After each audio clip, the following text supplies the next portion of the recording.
Hello दोस्तों, कैसे हो? आई होप सब ठीक होंगे। पहले तो सभी को राम राम। दोस्तों, आज हम दो टॉपिक कवर करेंगे। ऑलरेडी हमने 11 टॉपिक कवर कर लिया है और टोटल 42 टॉपिक मैंने हॉस्पिटल सर्विस के बताए थे। चाहे आप एम्स की तैयारी कर रहे हो, एस जी पी जी आई कर रहे हो, या फिर आप ओ टी असिस्टेंट की हॉस्पिटल अटेंडेंट की तैयारी कर रहे हो, तो आपके लिए मैंने 42 टॉपिक बताए थे और 42 में 11 हमने कवर कर लिए। दो हम आज कवर कर लेंगे और अच्छे से हमने थ्योरी कवर कर रहे हैं। और उसके बाद हम क्वेश्चन की पीडीएफ वो भी आपको उपलब्ध करवा रहा हूँ। और क्वेश्चन में भी अच्छा रिस्पॉन्स आ रहा है आप सबका कि अच्छा सा हमें अच्छा याद हो रहा है या अच्छे से कवर हो रहा है सब कुछ। और काफ़ी खुशी मिल रही है कि आपको ये मेरा जो कंटेंट मैं दे रहा हूँ, इतनी मेहनत कर रहा हूँ, वो पसंद आ रही है आपको। सबसे ज़रूरी मेरे लिए ये है। और एग्ज़ाम अच्छे से निकल जाए। और आज हम दो टॉपिक कवर करेंगे, एक तो हैंड वॉशिंग और एक नीडल स्टिक इंजरी। यानी एक तो हाथ कैसे धोते हैं, उनके स्टेप वगैरह, और एक होता है सुई चुभने से संक्रमण हो सकता है, नीडल स्टिक इंजरी, सुई चुभने की चोट। सुई से भी हमें जैसे हॉस्पिटल वगैरह में रहते हैं तो उससे क्या नुकसान हो सकते हैं, कौन सा संक्रमण हो सकता है, इनके बारे में पढ़ेंगे। दोनों इंपॉर्टेंट टॉपिक हैं और अच्छे से कवर करेंगे दोनों को। और जो नए हैं चैनल को सब्सक्राइब कर देना और प्यारा सा कमेंट कर देना। खुश रहा करो, मस्त रहा करो। चलो हम शुरुआत करते हैं। जो टॉपिक हमारा हाथ धोना, और दूसरा जो टॉपिक रहेगा हमारा नीडल स्टिक इंजरी, यानी नीडल वगैरह चुभ जाती है, उससे क्या क्या नुकसान हो सकते हैं, इनके बारे में पढ़ें, कौन सा संक्रमण हो सकता है। तो ये दोनों टॉपिक बहुत इंपॉर्टेंट हैं। ये चाहे आप एम्स की तैयारी कर रहे हो, चाहे आप S G P G exams की तैयारी कर रहे हो, या फिर आप ओ टी असिस्टेंट या हॉस्पिटल अटेंडेंट, ये बहुत ही इंपॉर्टेंट टॉपिक हैं।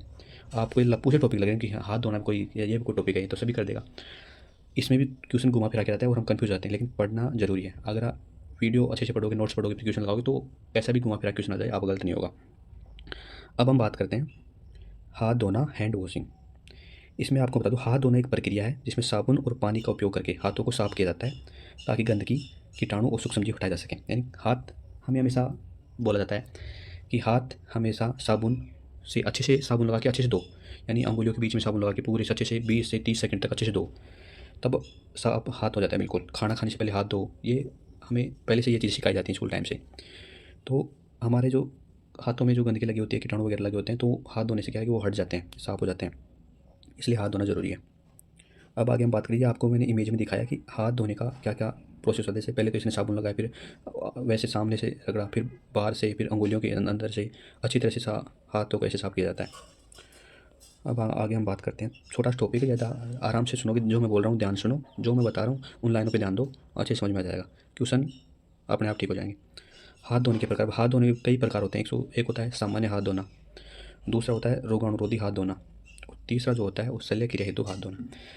यानी सामान्य हाथ धोना, जैसे हम सामान्य हाथ धोते हैं, जैसे खाना खाने से पहले, खाना खाने के बाद, शौच के बाद, ये होता है सामान्य हाथ धोना, जो घरेलू आसपास हमारे समाज में हम देखते हैं। सामान्य हाथ धोना। रोगाणुरोधी हाथ धोना होता है जैसे अस्पतालों में संक्रमण से बचाव हेतु, जैसे अस्पताल वगैरह में गए, हम किसी मरीज़ के पास गए, तो आने के बाद उन हाथों को अच्छे से सैनिटाइज़र या साबुन से धोना, यानी जो क्या होगा, रोगाणुरोधी हाथ धोना हो गया एक तरह से। अब तीसरा जो प्रकार तो शल्य क्रिया हेतु हाथ धोना, यानी ऑपरेशन से पहले और ऑपरेशन करने के बाद हाथ धोना जरूरी है, इसे शल्य क्रिया हेतु हाथ धोना कहते हैं। ये ऐसे तीन प्रकार से हम हाथ धोते हैं। ये तीन, इसके हाथ धोने के तीन प्रकार हो गए। आगे हम बात करें हाथ धोने के चरण। आपने कभी सुना होगा कि हाथ धोने के चरण होते हैं, वो 7 चरण होते हैं, 7 स्टेप होती हैं हाथ धोने की, और 40 से 60 सेकंड तक हाथों को अच्छे से रगड़ के धोया जाता है। यानी जो टाइम है ना, वो याद रखना। हाथ धोने का जो चरण है वो कितने हैं, 7 स्टेप्स हैं। कितने टाइम तक धोया जाता है, 40 से 60 सेकंड तक मिनिमम। मतलब ऑप्शन में आपको मिल जाएगा 40 से 60 सेकंड, तो इसी पे आपको टिक करना है। अब 7 स्टेप्स कौन से हाथ धोने की। पहला जो स्टेप है वो है हथेलियों को आपस में रगड़ें, हाथों की पीठ को रगड़ें, फिर उंगलियों के बीच, फिर उंगलियों की पीठ, अंगूठों की सफाई, नाखूनों की सफाई, कलाई की सफाई। इस तरह से 7 स्टेप्स होते हैं। ये आपको थोड़ा सा एक दो बार, आप 2 बार वीडियो देख लिया ना आपने, एक बार आप देख लिया, एक दो 4 दिन बाद देख लोगे, क्वेश्चन लगा लोगे, तो कैसे ही घुमा फिरा क्वेश्चन आ जाए, गलत नहीं होगा। आगे हम बात करते हैं। अब हाथ धोने के जो मैंने 7 चरण बताए हैं, वो देखो इसमें से स्पष्ट से दे रखा है कि पहला चरण ये हो गया, पानी से हाथ धो लीजिए अच्छे से। फिर हमने साबुन लगाया, हथेलियों को अच्छे से रगड़ा, फिर अंगुलियों के बीच में रगड़ा, फिर साबुन को अंगुलियों के बीच में रगड़ा, फिर हथेलियों के पीछे की जो होती है उनको अच्छे से रगड़ा, फिर अंगूठों को अच्छे से रगड़ा, फिर बीच में जो हाथ के जो बीच में होता है इसको अच्छे से साफ किया। उसके बाद में हमने अच्छे से धो के और तौलिए तौलिए या हैंड ड्रायर से मतलब तौलिए से अच्छे से हाथों को पोंछ लिया। ये हाथ धोने के 7 चरण होते हैं। अब हम आगे बात करते हैं हाथ कब धोने चाहिए, कि कब कब हमें हाथ धोने चाहिए। रोगी की देखभाल से पहले हाथ धोना चाहिए। बाद में यानी रोगी के पास हम गए, जैसे आप हॉस्पिटल अटेंडेंट या ओटी असिस्टेंट की पोस्ट पे आपका सिलेक्शन हो गया, तो आप मरीज़ के पास जाओगे तो उससे पहले आपको हाथ धो के जाना पड़ेगा। मरीज़ को छुआ आपने, उसके संपर्क में आए, उसके बाद में अगर आपका काम हो गया उसके बाद में हाथ धोना पड़ेगा। खाने से पहले, टॉयलेट के बाद, संक्रमित वस्तुओं को छूने के बाद, इन सभी में आपको हाथ धोना पड़ता है। आगे हम बात करें हाथ धोने का क्या क्या महत्व, क्या हाथ धोने से हमें क्या क्या लाभ मिलता है, किस किस से हमें बचाव होता है। एक तो पहला तो हमें संक्रमण से बचाव होगा। अस्पताल में संक्रमण का खतरा बहुत ज़्यादा रहता है। लोकल में सामान्य में नहीं रहता, लेकिन अस्पताल में मरीज वगैरह रहते हैं तो सभी तरह के मरीज होते हैं, तो संक्रमण खतरा ज़्यादा रहता है वहाँ पे। अस्पताल में संक्रमण खतरा, तो हाथ धोने का क्या महत्व होगी, एक तो संक्रमण से बचाव हो जाएगा हमारा, अस्पताल में संक्रमण का जो खतरा है वो कम हो जाएगा, रोगी की सुरक्षा बढ़ेगी। अब जैसे हमें ही मान लो कोई संक्रमण है और हम बिना हाथ धोए रोगी के हाथ लगा दिए हमने, तो उस वो भी संक्रमित हो जाएगा। तो इससे पहले हमें हाथ धो के उनकी जो भी वस्तुएं या उसे छूना है और उसके बाद हमें वापस हाथ धोना है, क्या पता वो संक्रमित हो हम हो जाएं। तो पहले और बाद में दोनों टाइम में हमें हाथ साफ करने हैं। अब उपयोग की जाने वाली सामग्री, यानी हाथ धोने में क्या क्या सामग्री उपयोग में की जाती है। एक तो स्वच्छ बहता पानी ज़रूरी है क्योंकि उसी से हाथ धोएंगे हम।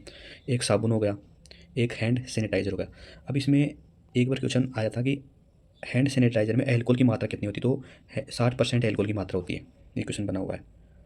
और एक तो स्वच्छ पानी हो गया, साबुन और हैंड सैनिटाइज़र हो गया, और एक टॉवल और टिश्यू पेपर हो गया, यानी टॉवल से टिश्यू पेपर से हम हाथ धोने के बाद पहुँच लेते हैं।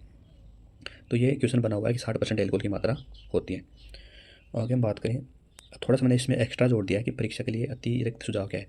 विश्व स्वास्थ्य संगठन यानी WHO हाथ धोने या सैनिटाइज़र के लिए कम से कम 20 से 30 सेकंड की सिफारिश करता है। यानी ऑप्शन में आपको अगर 20 से 30 सेकंड मिलेगा ना, तो आपको उस पर टिक करना है, और अगर आपको 40 से 60 सेकंड मिलता है तो उस पर टिक करना है। दोनों आपको ऑप्शन में साथ कभी नहीं मिलेंगे, ये चीज़ है। विश्व स्वास्थ्य संगठन के अनुसार तो हाथ धोने का जो प्रोसेस है वो कितने टाइम तक है, 20 से 30 सेकंड है। और वैसे सामान्य में जो बताया गया ना, वो कितना बताया गया, 40 से 60 सेकंड। तो दोनों आपको ऑप्शन में साथ कभी नहीं मिलेंगे, ये मिलेगा तो ये नहीं मिलेगा, और अगर ये मिलता है तो ये नहीं मिलेगा। दोनों आपको थोड़ा सा याद रखना है। सबसे प्रभावी जो तरीका है वो साबुन और पानी हो गया। नाखून छोटे होने चाहिए, साफ होने चाहिए। हम स्कूलों में छोटे बच्चे होते हैं उन्हें सिखाते हैं कि नाखून काट के आओ, तो वो इसलिए कि संक्रमण का खतरा, उसमें नाखून वगैरह होता है, उसमें कचरा आगे तक चला जाता है, इससे कोई संक्रमण नहीं हो, इस वजह से हाथों को नाखून वगैरह काटे जाते हैं, साफ रखा जाता है। ये टॉपिक हमने अच्छे से कवर लिया, बिल्कुल छोटा सा टॉपिक है। एक बार अब आपने देख लिया, 3-4 दिन बाद एक बार और देख लोगे और क्वेश्चन लगा लोगे, तो कैसा भी घुमा फिरा क्वेश्चन आ जाए, क्वेश्चन तो इसी में से आएगा, लेकिन कितना ही घुमा फिरा के लैंग्वेज कितनी घुमा फिरा के आ जाए, आप क्वेश्चन 100% सही हो जाएगा। और ये दोनों टॉपिक इंपॉर्टेंट है। दूसरा टॉपिक हम स्टार्ट करते हैं। हमारा दूसरा जो टॉपिक है वो है needle stick injury. Needle stick injury, needle का मतलब होता है सुई, यानी सुई चुभने की चोट। सुई चुभने की चोट भी होती है, जैसे हमने किसी मरीज को सुई वगैरह लगाई या सुई वगैरह के संपर्क में या कैनुला वगैरह लगाया और वो हमें चुभ गया, तो इस वजह से क्या क्या हमें नुकसान हो सकता है, कौन सा हमें संक्रमण हो सकता है, इसके लिए क्या क्या हमें उपाय करना चाहिए। तो इनके लिए क्या क्या हमें उपाय करना चाहिए, क्योंकि हमने जैसे सुई यूज में ली, हमने मरीज को लगाई, तो उसके बाद जैसे हमारे हाथ में चुभ गई वो, तो उसका हमने उसको लगाई तो संक्रमित हो गई, लेकिन वो संक्रमण हमारे अंदर भी चला गया। तो इसलिए सुई चुभने पर हमें क्या क्या सुविधाएं बरतनी चाहिए, और अगर चुभ गई तो हमें क्या क्या उपाय करने चाहिए, कौन कौन सी जाँच करवानी चाहिए, इन सभी के बारे में हम पढ़ेंगे। ये वेरी वेरी इंपॉर्टेंट टॉपिक है, दोनों ही टॉपिक वेरी वेरी इंपॉर्टेंट है।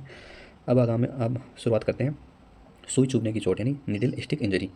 जितना मैं आपको पढ़ा रहा हूँ, अच्छे से थ्योरी कंप्लीट करवा रहा हूँ, उसके बाद आपको क्वेश्चन भी दे रहा हूँ, आपको इतना मटेरियल और इतना अच्छे से टॉपिक वाइज आप 1000-1500 रुपये भी आप किसी को दोगे ना, वो भी इतने अच्छे से कवर नहीं करवाएगा। चाहे आप यूट्यूब पर किसी से भी कोर्स लेके देख लेना, या आसपास में जिसने ले रखा है उसका सिलेबस आप चेक कर लेना ऐप में जाके, इतने अच्छे से कोई नहीं पढ़ा रखा जितना मैं आपको हर चीज़ समझा रहा हूँ, क्वेश्चन भी दे रहा हूँ, फ्री में दे रहा हूँ हर चीज़। आपसे ओनली मैं ये मांग रहा हूँ कि आप जो भी नए हैं चैनल को सब्सक्राइब करो, फैमिली का हिस्सा बनो, और जिन बच्चों तक पैसों के अभाव की वजह से जो नहीं पीछे रह जाते हैं, उन तक ये वीडियो ज़रूर पहुँचे आने वाले टाइम में। आने वाले टाइम में मैंने बहुत कुछ सोच रखा है कि हर चीज़ फ्री में, मतलब नोट्स वगैरह हर चीज़, लेकिन वो आपके सपोर्ट से होगा। आपको बस लाइक करना है, एक प्यारा सा कमेंट करना है।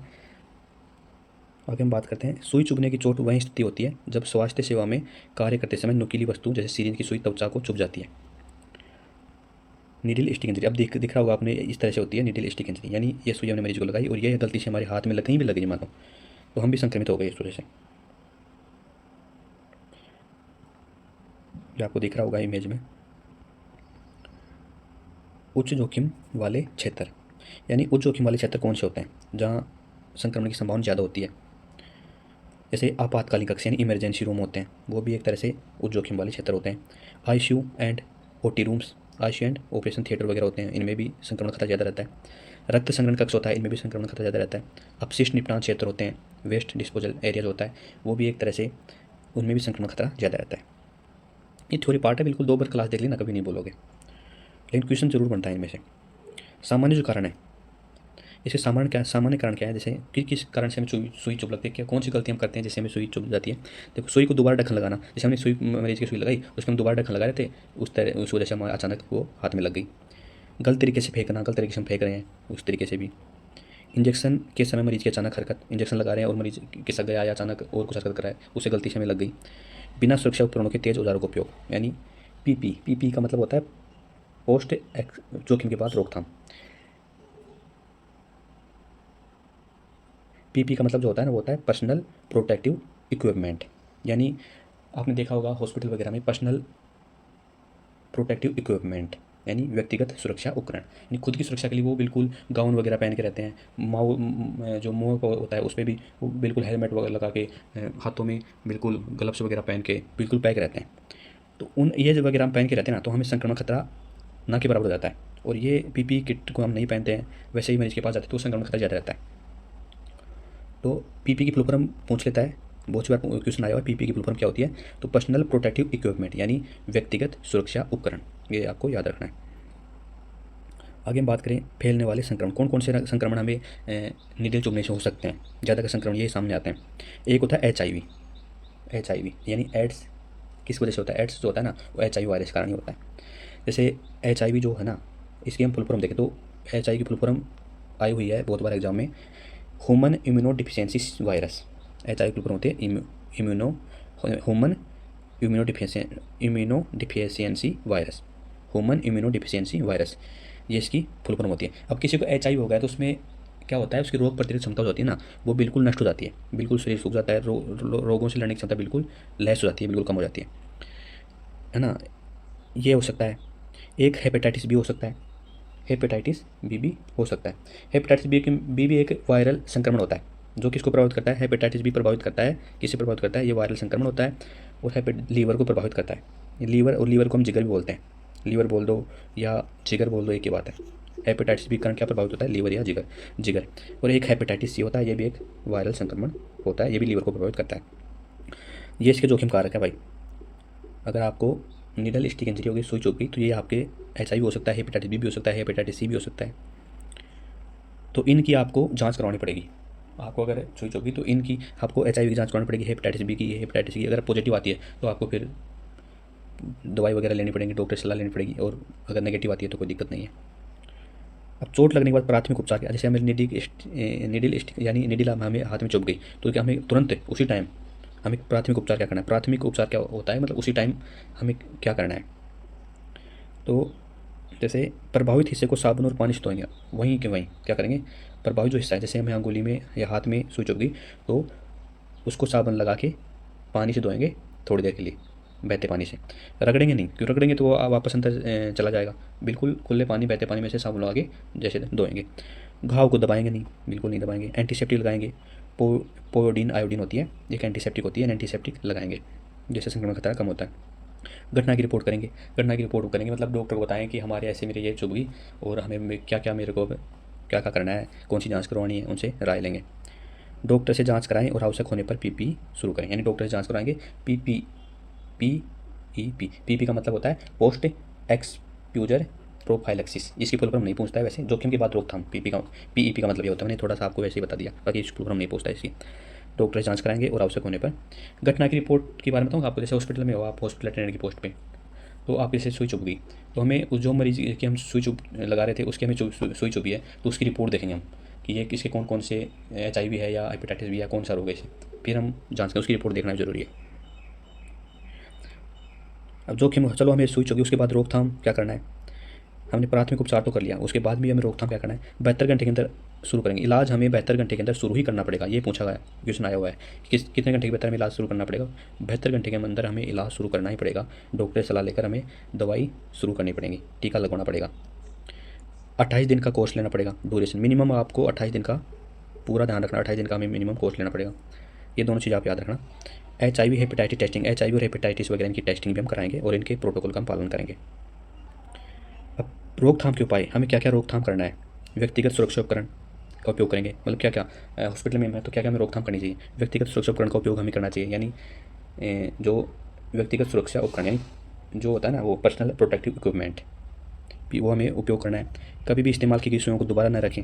एक बार इस सुई को एक बार यूज में लेना है, दोबारा नहीं लेना है। सुई विध्वंसक या सुरक्षा इंजीनियर उपकरणों का उपयोग करें, यानी सुई जो है ना वो ओरिजिनल होनी चाहिए, लोकल नहीं होनी चाहिए। सुइयों को पंचर प्रूफ कंटेनर में रखें, डालें। सुई को अच्छे से जो बिल्कुल अच्छा कंटेनर उसमें डालें। ऐसा नहीं कि सुई को डाल दिया और वो सुई कंटेनर से बाहर निकल रही है और किसी को चुभ गई।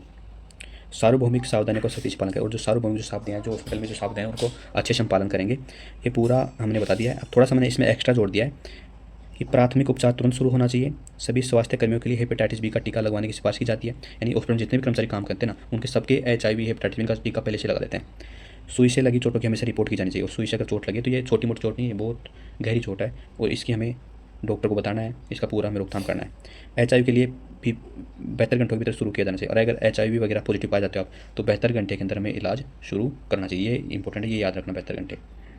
जो इंपॉर्टेंट होता है मैं अब आपको वैसे ही बता देता हूँ। बाकी जो नए हैं चैनल को सब्सक्राइब कर देना, प्यारा सा कमेंट कर देना, और एक क्वेश्चन मैं आपके सामने और रखूँगा, उसका आंसर आप सबको देना है कमेंट्स में, कहीं से भी दो आप उसका आंसर देना, क्योंकि ये इंपॉर्टेंट क्वेश्चन है। बाकी आपको फैमिली का हिस्सा बनना है तो चैनल को सब्सक्राइब करना और सबके पास शेयर किया करो। ज्ञान शेयर करने से बढ़ता है, कम नहीं होता है कभी भी। और जो इसके जो क्वेश्चन है वो व्हाट्सएप ग्रुप में डाल दूंगा, और जो व्हाट्सएप ग्रुप से नहीं जुड़ा है तो कमेंट्स में बता दें, बोल देना कि मेरे को PDF चाहिए, तो मैं वहाँ आपको नंबर प्रोवाइड करवा दूंगा। पहला जो मैं क्वेश्चन दे रहा हूँ आपको, उसका आंसर आप सभी को देना है, कैसे भी सर्च करके दो, कहीं से भी दो।